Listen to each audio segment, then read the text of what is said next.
Kalinick. I'm a reenactor. For 36 years, I used historical reenactment in my world history class to try to lure my students into enjoying the subject. And I would dress for the time period. I would bring in artifacts for the kids to handle. The music would be playing in the background. But I'm not in the classroom anymore, so I had to repurpose myself. And that led to me starting what I very pretentiously call my Mission Odyssey, where I'm visiting or have visited each of the sites of Alta California. So missions, assistencias, and a number of different places. And I would do it in garb, and I would tell the stories of these places because I wanted to document what was going on, because landmarks go away. Well, I visited 23 of the missions. I visited 11 assistencias, or the sites, or the remains. A couple of estancias, 5 presidios. That should be done, right? No, it's not, because there's another part to the story. The Russian-American story, or the Russian-California story. So what I'm doing is I'm adding to my Mission Odyssey by visiting the sites of Russia, California. And I hope you stick with me on my journey.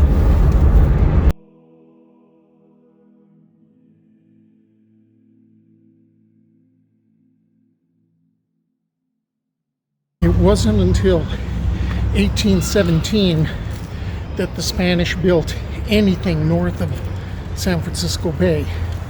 And I fell into a misconception that other people have had, based on some sources that I read, that this was an attempt to, in part, to grab some of the territory north of the bay to frustrate the Russians. And that really isn't the case with San Rafael if you take a look at the timeline. By 1817, the Russians had 2 places north of San Francisco Bay: Fort Ross and the port at Bodega Bay. So, and the reason San Rafael was set up, it was set up as a hospice for a lot of very ill neophytes from Mission Dolores. Mission Dolores had the highest death rate of all the missions. And the climate by Mission Dolores wasn't as good for the neophytes as far as healing up, whereas this place was better. So San Rafael is now on the map, just north of the bay. And now we move north-northeast. Now in 1823, Mission San Francisco Solano gets established as the second mission that would be north of the bay. And San Rafael had been moved up to mission status. And in part, maybe there's an argument that San Francisco Solano was established to sort of act as a buffer to the Russians. But stopping the Russians wasn't really a viable theory as far as explaining why Assistencias Santa Eulalia or Santa Rosa were created. They were created very specifically for missionary purposes. And in the 1820s, the Russians were still hugging the coast. But when secularization's going to hit, it's going to become a non-issue, because there's something else that's going to get established that's really directly involved with stopping Russian advancement. And that's right next door to the mission. So let's go take a look at it. So while I'm walking over into what's turning into rain, I'm going to mention that the Russians were getting frustrated with growing crops by the coast. They were only getting marginal returns. And so in the mid-1830s, they established 3 farms: Rancho Vasilia Klebnikova, Rancho Petra Kostromitinova, and Rancho Ihora Chernich. There's also the lime kilns that are just south of Olema. So, in Mexican eyes, the Russians are expanding their holdings. So, the Russians are becoming more and more of a threat to Mexico, or at least they seem to be. And amidst things going on like the secularization of the missions, like Mission San Francisco, Solano next door, they're concentrating their military efforts north of the bay. And General Mariano Vallejo is put in charge of Northern California. 1836, the barracks at Sonoma were erected, more formally at the El Presidio de Sonoma, and he actually wants to shut down the Presidio at San Francisco and move everybody up north because he's viewing Russia as the real threat, and the Russians at Fort Ross, because their colony is growing. They've got Fort Ross itself, they've got Fort Rumyantsov or Bodega Bay, and there's also 3 farms or ranchos that are starting to move inland. The reason they're moving inland is because the climate for growing stuff on the coast is actually not so good. So they want to move inward, but that's perceived as a threat. And this is sort of a Cold War that's going on. Thought I'd pass a little bit of time with General Vallejo here. Not only is Vallejo put in charge of defending Northern California and building the barracks at Sonoma, he has also been given a 44,000 acre land grant, Rancho Petaluma. And in time that's going to become a 66,000 acre grant. And he ends up building a large structure there. Currently the adobe has 1 2-story building. Originally there were 2 2-story buildings, and they were facing each other, and there were to be 2 gates, one on the east side, one on the west side. Okay, second building's not there anymore. And the thing is, when this was built, this had essentially factories in it so that goods could be manufactured to support the Presidio and or the barracks, and wool blankets were being woven, uniforms were being made, boots were being made, saddles for the soldados were being made. All this stuff was done to support the soldiers who are in his charge. And the adobe itself was pretty much like a medieval manor, as far as there were defensive positions that were built in both on the upper and lower floors, and clear fields of fire, because this was intended essentially to be a fort, and some of it was about dealing with local Native Americans who might get cheesed off with the Mexicans. A lot of it, though, was what about the Russian threat? So there's this 66,000 acre feudal estate in Petaluma, and now Mariano Vallejo is looking to see, what else can I do? Once Vallejo gets the barracks built at Sonoma and he gets Rancho Petaluma for himself. Remember, his job is to secure California north of the bay. He ends up managing to get his brother-in-law, John Batista Rogers Cooper, granted Rancho El Molino. Sometimes it's called Rancho Los Molinos. And this would help serve as a barrier against the, as the Mexicans saw it, the encroaching Russians. And Cooper is going to, with a couple of partners, also build the very first powered commercial sawmill in California.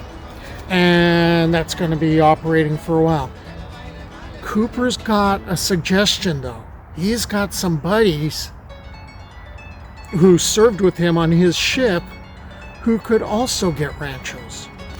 Just south of Rancho El Molino, which encompassed present-day Forestville, James Black, one of the shipmates, Captain Cooper, would be granted through General Vallejo Rancho Cañada de Jonive, and that would encompass the present town of Freestone. Just south of Black's Rancho,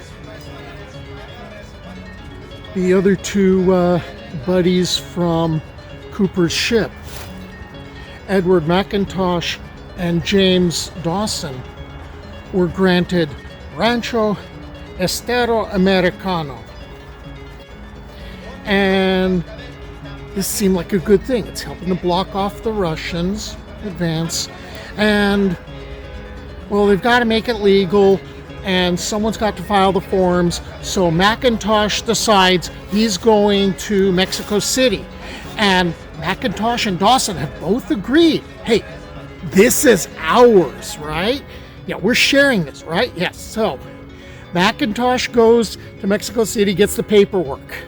And on the paperwork, the diseño, the map, it's usually a crude map that got submitted when one was going to get a rancho and one was requesting this.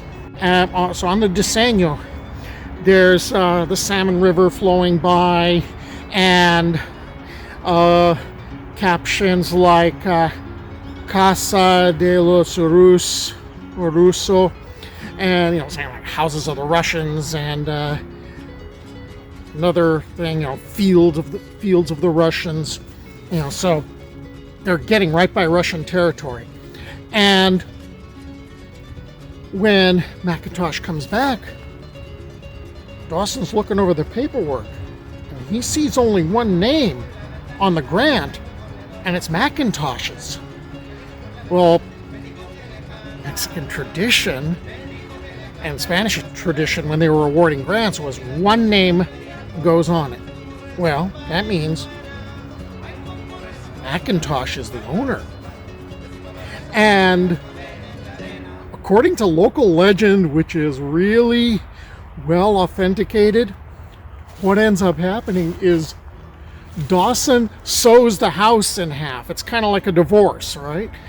Dawson is really steamed. He saws the house in half and he carts it off, and he gets his own rancho, Rancho Cañada de Pogolimi. But it's pretty much a statement to McIntosh also. Alexander Avrilovich Roshchev was the office manager from 1838 to 1841. He would be the last of the managers of Fort Ross and would live in this new house. Oh, someone's office. So there was an office, and clearly an area where children were sleeping, but then Roshchev brought his wife along. I'd assume the kids too. But this was by no means an armed border that was impenetrable. Even though the Russians and the Mexicans were rivals for this part of the country, they did let their hair down occasionally. There was the celebration of Elena Rocheva's birthday. She was the wife of the office manager, Alexander Rochev. And what ended up happening is a big birthday party, and people came from Sonoma in order to help celebrate the event. And it was supposed to be a 3-day, 2-night extravaganza with singing of Russian songs and playing of Spanish guitar. And I'm sure that the native Alaskans and the native Californians sat there and just kind of watched the circus take place. So it was not always scenes filled with tension between the Russians and the Mexicans. Fort Ross really wasn't turning much of a profit for the RAC. Following a formal trade agreement between the Russian-American Company and their competitors, the Hudson Bay Company, for their agricultural needs, the settlement at Fort Ross was no longer needed to supply the Alaskan colonies with food. After 30 years of hunting otter, trading with the Spanish, ranching and farming, ship and brick making, and mixing with indigenous groups, the Russian-American Company put the entire California colony up for sale and offered the settlement to various potential purchasers, including General Vallejo, Mexico, and John Sutter as possible buyers. Vallejo couldn't come up with the money. The Mexican officers said, no, that land's ours already. And John Sutter agreed to buy the fort and all the outbuildings for a price of 30,000 pesos to be paid in installments. The land did not come with it. When the Russians cleared out of their Fort Ross colony and sold off the holdings, a lot of people petitioned the new Mexican government, please, please, please give me the land. And the newly formed Rancho Bodega is going to be given to retired sea captain Stephen Smith. And what Smith did is, shortly after getting the land grant, he brought his ship into his new harbor, parked it there, and brought his Peruvian wife and his in-laws, and ended up coming back again with sawmill equipment, and he built a steam-powered sawmill in the area, which was really something welcomed because a lot of folks had been sending away to Hawaii to get lumber for building. And now, hey, there's redwoods around. In 1845, Governor Pio Pico granted the 4 square league Rancho Muniz in the northern half of the former Russian claim to Manuel Torres, the 19-year-old brother-in-law of Captain Smith, the owner of Rancho Bodega. He promptly leased it out. So even though the Russians had cleared out by 1841 and sold off Fort Ross and all of their holdings, it would be ultimately the Americans who would prove to be the threat. In 1846, the Bear Flag Revolt began, and that would ultimately result in California becoming independent briefly, and then becoming part of the United States. Well, I did it. So besides the 23 missions, 11 asistencias, a couple of estancias, and 5 presidios, I did Russian California, Fort Ross, Puerto Rumianza, or Bodega Bay. I looked for the lime kilns at Olema, couldn't find those, but at least I was in the area. And then I did the 3 Russian farms.